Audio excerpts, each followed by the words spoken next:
guys, welcome back to my channel. So today is going to be a quick little tutorial, and this is for this embellishment box that everybody has seen at the local like Dollar Trees and stuff. It's in the hardware section and it's super thin. It's like 3/4 of an inch thin. But Patty, who is Mommy and Me Crafts, and then Veronica, who is Pretty Paper Things, they participated in my Halloween embellishment box swap, and they both made these books that housed the embellishment box. And I was like, oh my gosh, that is so genius. Patty just did it kind of like this, and then it had the binding and stuff. And then Veronica, she did like an entire like square little box that housed the embellishment box so perfect, and it fit right on in there. Veronica did use chipboard. I remember her saying she used chipboard for hers, but I'm not gonna do a chipboard because I'm lazy and I don't have chipboard.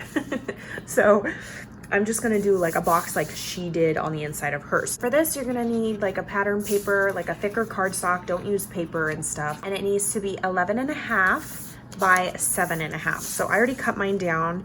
As you can see, it is 11.5 by 7.5. So this is gonna be your outside bookity book. On your 11.5 inch side, you are going to score at 5 1/4 inch. And you're going to score at 6 1/4. And then you can fold on those creases like so, and literally it is done. Just kidding, we're not done yet. Okay, so that's gonna be your outside piece. Then for the inside page, you are going to want a piece of paper that is 11 inches. So this is a normal 8.5 by 11. You're gonna leave the 11-inch side, but you're gonna trim it down to 7 1/8 of an inch. And go ahead and cut that like so. And then this one, turn it back on the 11-inch side, and you are going to score at 5 inches and 6 inches. So there's 5 inch, score it at 6 inch. Go ahead like so, and like so. So this is just going to be another piece of cardstock to make this book more sturdy. We're literally just going to layer on the two pieces like this. And it's gonna have a little border around the edge. This particular paper that I used for this tutorial is white, but if you used a double-sided pattern paper, you would see that pattern like just around the edges. So it's gonna go like this. So if you want to stitch this, like have stitching on it, you're gonna go ahead and do that now, because then you can glue it down and you won't see the backside. And same for the front. If you want to make a shaker or add a bunch of stitching or sewing, same with the binding, stuff like that, you're gonna wanna stitch that now and add your shaker element or whatever, but do not embellish it yet, because you're gonna need to be able to like press down and, you know, glue everything together. So don't glue stuff down yet. Then you're gonna want another piece of paper. You are going to leave this, your 8.5 inch side, you're gonna leave it alone, and then you're gonna rotate it and cut this down to 6 1/4 of an inch. And save this guy right here, because we're gonna use him, that scrap.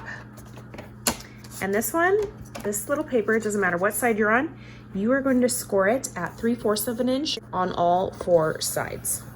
And just rotate it and do it. 3/4 of an inch, 3/4, 3/4. Okay, so as you can see, now you have little squares in all of the corners. You can start in any corner and just cut up to that first score line, this guy right here. So you're literally just gonna cut a little slit like that. See? Rotate it, cut a slit. Rotate it, cut a slit. And you're gonna do this until you've cut a slit in every single side. So you're gonna be doing that 4 times. Now you have your little slits. Before you probably do that, I always do this, you wanna make sure you crease on all your score lines. It would have been easier had I not done it, but oh well. You can still crease it on those folds even if you already cut it like I do. Because I literally, every time I'm making a box, I do that every single time. I'll never learn. Okay, so now you're just going to want to use like a strong adhesive or tape. So you're just going to want to add glue on the inside of the folded tab, or super strong double-sided tape, and just hold it down and make your little box. See, like so. And you're gonna do it to all the sides. You're gonna hold that flap down, add a little bit of glue. I'm using my Barely Arts glue, my new go-to glue. I love it. Hold this down. And just hold, I love that you only have to hold it for like a few seconds. If it's paper on paper, obviously if you're gluing flowers or something, you're gonna wanna hold it longer. Now we have the box that houses the embellishment box. Oh wait, you definitely have to cut this thing off.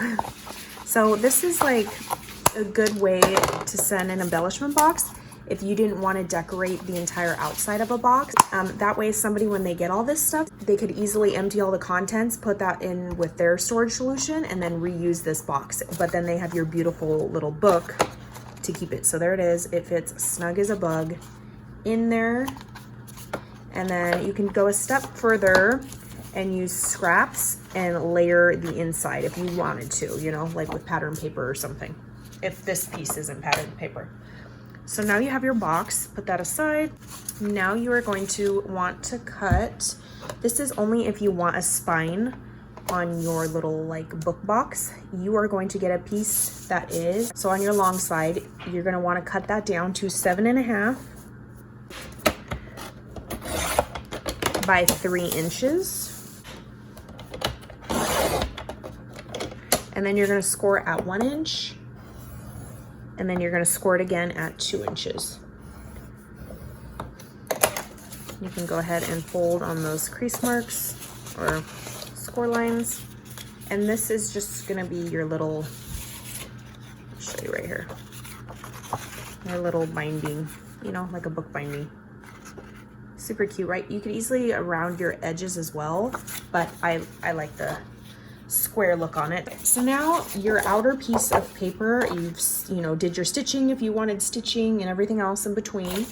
You're going to get your inside cardstock that goes like this. But before you do that, you are going to want to have some ribbon, some flat ribbon, not big and bulky. It'll be all lumpy, bumpy, you know. Oh my gosh, these scissors are crappy. And you can cut them longer, shorter, however you like. So your stitching would be there, and then you're just gonna put a little bit of glue, just enough to get it to stay down for a second.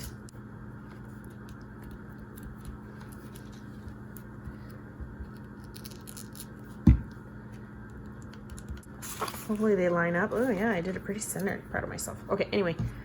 This is where you're going to want to glue the entire back side of this and center it the best you can all the way around the border so that the border is even, and it'll cover up where you just glued the ribbon.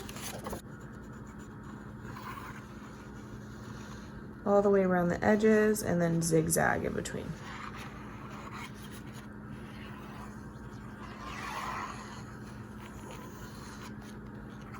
Down the spine. And then this side.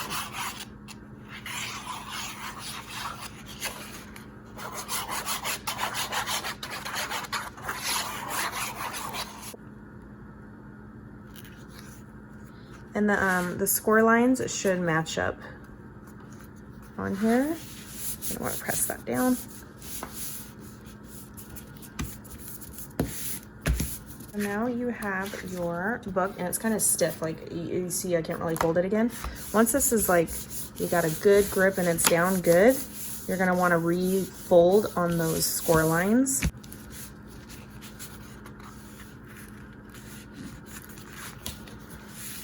So I'm just gonna use my scissors as like a bone folder. I'm gonna come to the other side and do the same thing. Give it a nice city crease. Okay. Okay, so now this is much more sturdier. I mean, obviously the way Veronica did it with the chipboard is much more like book-like because it is all super duper sturdy.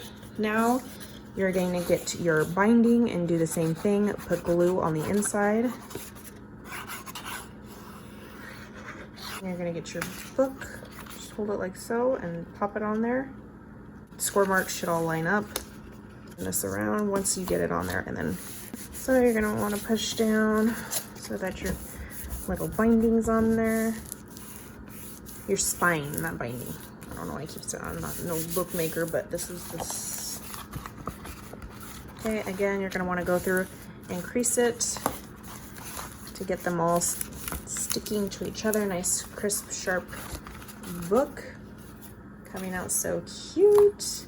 And Veronica, she also made hers a lot thicker because she had like a little 3D pocket right here on the inside that she stuck goodies in. This is literally just like this, and then the box so that it fits perfect. And you don't want to decorate your box like all cray at all. Like maybe I would cut a little square of paper and put it in here, and then that's it, like with some thickers. So now you're gonna get your box and put it on the glue.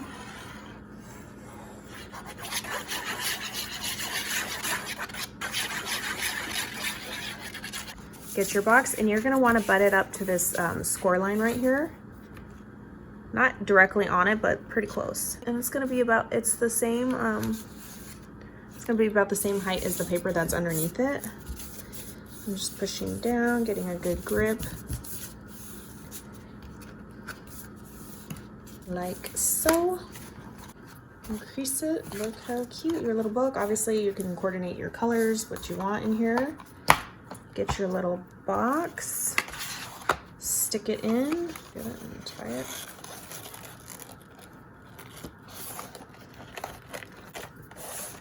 And ta-da, look how cute. You could decorate like a real book, and it holds, it looks like a little book. I'm sure they have like tutorials with this book, but in boxes and stuff, like a hidden book fits this perfectly. So thank you ladies for inspiring. I hope you guys were, I'm sure you guys all saw those amazing books and were like, how the heck do you make them? I know Veronica did a tutorial in her stories, but those disappear. And this way you don't have to use chipboard. All right, bye guys. I will catch you on the next crafty video.